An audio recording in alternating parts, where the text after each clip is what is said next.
yours, the world is yours. It's mine, it's mine, whose world is this? It's mine, it's mine, it's mine, whose world is this? The world is yours, the world is yours.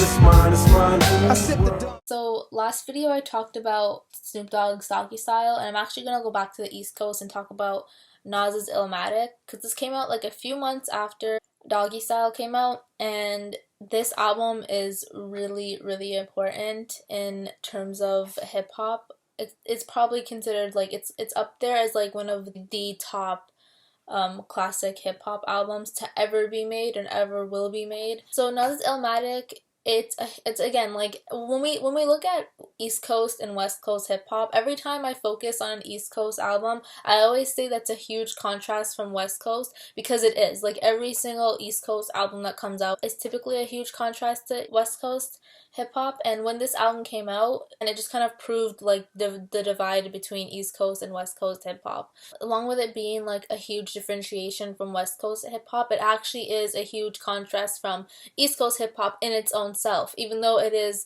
considered like one of the classic East Coast albums to ever be made. The rap style in this album is more poetic, and it's more graphic and real. It's like a raw hip hop album. We have Nas kind of sharing his stories or sharing his experiences living in New York, and it follows on from what Wu-Tang was doing.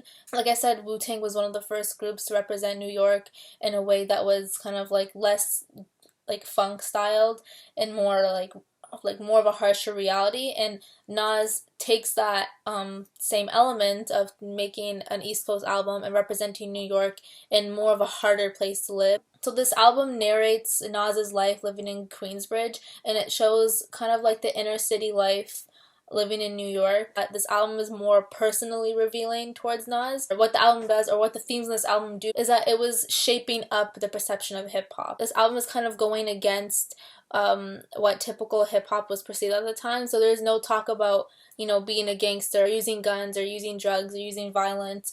It kind of just shows like the other struggles that people deal with in real life. So it mentions a lot about kind of like gangs and like drugs in the street, like crack addicts, poverty, police brutality as well. So it's basically like Nas's like storybook of living in New York City. So you see like people, places, and things really specific towards New York City. Like he'll actually say like, I was on this street in this city in this part of New York, I was at this store, I met this person, and it's like a real life story. Like it's actually happening. Like this is Nas's like real experience living in New York City. So it's not like him at a party. It's not like him fighting another person. It's literally like his life, representing his life, his story in New York City. So the reason why this album was so influential was that it really created like a huge authenticity toward the realities of what were happening in New York City.